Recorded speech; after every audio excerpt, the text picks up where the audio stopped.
ஓம் சாய்ராம். என் அன்பு குழந்தையே, உன்னை நினைத்து வருத்தப்படுவதா அல்லது சிரிப்பதா என தெரியவில்லை. நீ எத்தனை பெரிய அதிர்ஷ்டசாலி என்று தெரியாமல் எனக்கு எதுவுமே நடக்கவில்லை, என் வாழ்க்கையில் எதுவுமே கிடைக்கவில்லை என்று புலம்பிக் கொண்டிருக்கிறாய். தங்கமே, ஒவ்வொரு நாளும் அதிர்ஷ்டம் உன் பக்கம்தான் இருக்கும். உனக்கான அதிர்ஷ்ட காலத்தினாலேயே என் பிள்ளையாக நீ உருவெடுத்திருக்கின்றாய். இன்றும் என் செல்ல பிள்ளையாகத்தான் வாழ்ந்து கொண்டும் இருக்கின்றாய். உன்னை துன்புறுத்துகின்றவர்கள் என்னை அறியாததால் உன்னை கொடுமைப்படுத்துகிறார்கள். உன்னை திட்டுகிறவர்கள் உன் மனதில் நான் இருப்பது தெரியாமல் வசைபாடுகிறார்கள். அவர்களுக்கான தண்டனை காலம் கூடிய விரைவில் வரும். எனக்கு மட்டும் ஏன் இத்தனை சோதனை? நேரமே சரியில்லை என்று புலம்பிக் கொண்டு மட்டும் இருக்காதே. நீ அடுத்தவர்களுக்கு கெடுதல் நினைக்காத. எல்லா நேரமுமே உனக்கு நல்ல நேரம்தான். என் பிள்ளை, நீ இது நாள் வரைக்கும் யாருக்கும் கெடுதல் பண்ணியதும் இல்லை, கெடுதல் செய்ய நினைத்ததும் இல்லை என்பதை நான் தெளிவாக அறிந்துவிட்டேன் தங்கமே. முழுவதுமாக அறிந்தவன் நான். இருப்பினும் ஏன் எனக்கு இத்தனை வேதனைகள், இத்தனை சோதனைகள் என்று தானே கேட்கிறாய்? இவையெல்லாம் உனக்கு நடக்கும் பரீட்சைகள் செல்லமே. பொறுமையாக இரு. நீ செய்யும் ஒவ்வொரு நல்ல காரியமும் அதற்கான நன்மைகளை காலம் கடந்தாவது உன்னை வந்து சேர்ந்துவிடும். நீ எதிர்கொண்டும் ஒவ்வொரு வழிகளும் ஒரு பாடத்தை கற்பிக்கிறது. ஒவ்வொரு பாடமும் உன்னை மாற்றுகிறது. சில இழப்புகள் வலியை தருகிறது, சில இழப்புகள் வலியை தருகிறது, வலிமையை தருகிறது. வலியை தாங்கும் இதயம்தான் ஒரு நாள் வலிமையாகிவிடும். தற்போதைய சூழலை மட்டும் நினைத்து வருந்தி விடாதே. யாருடைய ரூபத்திலாவது வந்து உனக்கு உதவுவேன். குழந்தையே, எது பிடித்திருக்கிறதோ அதை அளவோடு நேசி. அப்போதுதான் நீ எதை இழந்தாலும் அதன் வழிகள் பெரிதாக தெரியாது. ஒருவரும் உன் வாழ்க்கை பயணத்தை புரிந்து கொள்ளப் போவதில்லை. நீ வாழ்வது உன்னுடைய வாழ்க்கை. நீ வாழ்வது உன்னுடைய வாழ்க்கையை புரிந்து கொள்வதற்கானே தவிர ஒவ்வொருவரையும் புரிந்து கொள்வதற்காக அல்ல. உன் வாழ்க்கையை நீ ஆசைப்பட்டது போலவே வாழ்ந்துவிடு. நேர்மை என்னும் வெளிச்சம் உன்னட்ட இருக்கும்போது எப்படி உன்னை இருள் சூழ விடுவேன்? குழப்பத்தோடு இருக்காதே, மன நிம்மதியோடு இரு. இன்னும் சற்று நேரத்தில் நீ பூரிப்படையப் போகிறாய், முகம் மலரப் போகிறாய். அதனால் அனைத்தையும் உன் சாயப்பா நான் செய்வதற்கு தயாராகிவிட்டேன். ஒரு நல்ல திருப்பம் கிடைக்கப் போகிறது என் பிள்ளைக்கு. காத்திரு தங்கமே. தங்கமே, ஒன்று மட்டும் நல்லா தெரிஞ்சுக்கோ. தோல்வி என்றால் விட்டுவிட வேண்டும் என்ற பொருள் அல்ல. உழைத்தது சரியில்லை என்றுதான் அர்த்தம். கிடைக்கின்ற காலத்தில் மீனையும் கிடைக்காத காலத்தில் முள்ளையும் சாப்பிட பழகி கொண்ட காகத்தை போல நீ பழகி கொண்டால் வெற்றி உனதாகிவிடும். முக்கியமல்லாத ஒன்றுக்கு சரி என்று நீ சொல்கிற ஒவ்வொரு முறையும் முக்கியமான வேறு ஏதோ ஒன்றுக்கு இல்லை என்று சொல்ல வேண்டி வரும். மன அமைதியை அக்கறையோடு பாதுகாத்துக்கோ தங்கமே. ஏன்னா அமைதியினுடைய ஆற்றல் சக்தி எல்லையற்ற வலிமை கொண்டது. புகழ்ச்சி இகழ்ச்சி இரண்டிலும் கவனம் செலுத்த வேண்டாம். கடமையில் மட்டும் கருத்தை செலுத்து.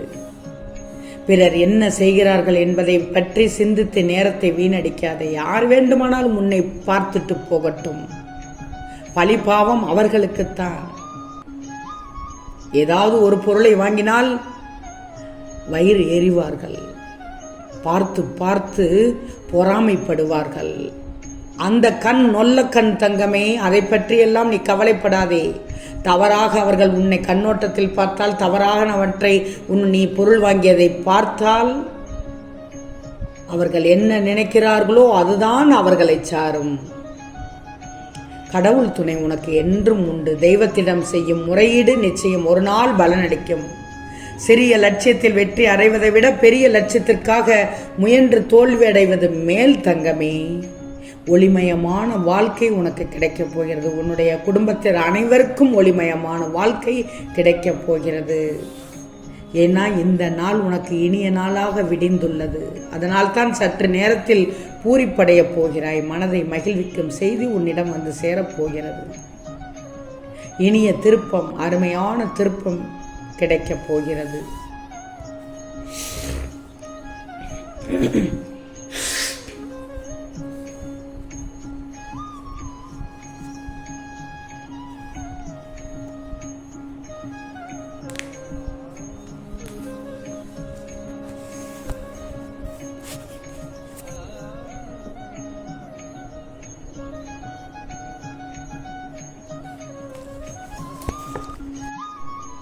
தங்கமே, எந்த விஷயத்திலையும் முழு நம்பிக்கை வைக்கணும். அது எப்போ நமக்குள்ள வருகிறதோ அதுதான் முழுமையான பக்தி. நம்பிக்கையோடு வாழறது தானே வாழ்க்கை.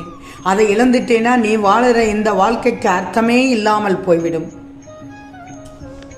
எப்போ உனக்கு யாரும் இல்லைன்னு நீ உனக்கு தோணுகிறதோ அப்போ கடவுள் என் கூட இருக்கிறார்னு அர்த்தம் தங்கமே. அந்த கடவுள் உன்னை பார்த்து கொள்வார். அந்த கடவுள் உன்னை வழி நடத்துவார். ஒவ்வொருத்தரும் தன்னுடைய வாழ்க்கையை அவங்களாகத்தானே தேர்ந்தெடுக்கணும். அவங்களாகத்தானே தீர்மானிக்கணும். முடிவெடுக்கணும்னு தான் சொல்கிறேன் தங்கமே. வாழ்க்கையில் 1000 தோல்விகள் வரும்போது அதற்கு இதயத்தில் இடம் கொடுக்காதே. எல்லாம் முடியும் என்று மீண்டும் முயற்சி செய். பல முறை நீ முயற்சி செய்து சிலரோட சதியால் நீ தோல்விகளை சந்திச்சிருக்கலாம். அதையெல்லாம் நினைத்து மனம் தளரக்கூடாது. என் செல்வமே, உனக்காக ஒன்றை சொல்கிறேன் கேள். உனக்குள் இருக்கும் திறமையை யாராலும் பறித்து கொள்ளவே முடியாது. மனிதர்களை பல வண்ணங்களில் படைக்கப்பட்டாலும் அவர்களில் நல்ல எண்ணங்கள் உள்ளவர்கள் தான் அழகானவர்கள். நல்லா தெரிஞ்சுக்கோ. நீ கடவுளை எப்படி எந்த முறையில் எவ்வளவு தூரம் வழிபட்டாலும் மனதில் அழுக்கு இருக்கக்கூடாது. மனதில் அழுக்கு இருந்து வஞ்சகம் இருந்தால் அவர்கள் முழுவதுமாக நயவஞ்சகர்கள் தான். சாமி கும்பிடும் பக்தர்கள் அல்ல. வண்ணங்களில் இல்லை வாழ்க்கை. உன் எண்ணங்களில் மட்டும்தான் வாழ்க்கை உள்ளது. எதுவும் சில காலம்தான். எதிர்பார்ப்புகளை குறைச்சிக்கிட்டேனா ஏமாற்றம் ஒன்றும் உனக்கு பெரிதாக தெரியாது. யாரையும் முழுமையாக நம்பாதே. உன்னை மட்டுமே வாழ்க்கையில் நம்பு. யோசனை செய், ஆனால் கோபப்படாதே. வாழ்வது ஒரே ஒரு வாழ்க்கை. அதை அர்த்தம் உள்ளதாக வாழ்ந்து காட்டு. என் தங்கமே, உன் சாயப்பா நான் சொல்வதை எல்லாம் கடைப்பிடித்தாலே வாழ்க்கையில் நல்ல நிலைமையை அடைந்து விடுவாய். நேரம் வரட்டும் செய்யலாம் என்று காத்திருப்பதும் காலம் வந்தால் எல்லாம் தன்னாலே கிடைக்கப்பெறும் என்ற மூட நம்பிக்கையோடு கனவு காண்பதும் ஒருபோதுமே வாழ்க்கைக்கு நல்லது அல்ல. முயற்சி செய்து கொண்டே இரு, நிச்சயம் முன்னேறுவாய். பிறர் கேலி செய்கிறார்கள் என்று மட்டும் பின்தங்கி விடாதே. முன்னேறி சென்று திரும்பிப்பார். அவர்கள் அதே இடத்தில்தான் வேறு ஒருவரை கேலி செய்து கொண்டு நின்று கொண்டு இருப்பார்கள். நீ எடுக்கும் ஒவ்வொரு முயற்சிக்கும் பின்னால் உந்து சக்தியாக நான் இருந்து உன்னை உற்சாகப்படுத்துவேன். நீ சோர்ந்து போகும் வேளையில் என் ஆறுதல் வார்த்தைகள் யார் மூலமாவது உன்னை வந்து சேரும். நீ எப்போதும் என் கண்காணிப்பில் தான் இருக்கிறாய். கவலைப்படாதே, நல்லதே நடக்கும். தைரியமாக இரு. சந்தோஷம் உன் வாயிற்கதவை தட்டும் நேரம் இன்னும் சற்று நேரத்தில் தொடங்கிவிட்டது. ஆம் தங்கமே, நிச்சயம் நடக்கும். நல்லது நடக்கும். நல்லது மட்டுமே நடக்கும். அது நன்மையாகவே இருக்கும். ஓம் சாய்ராம்.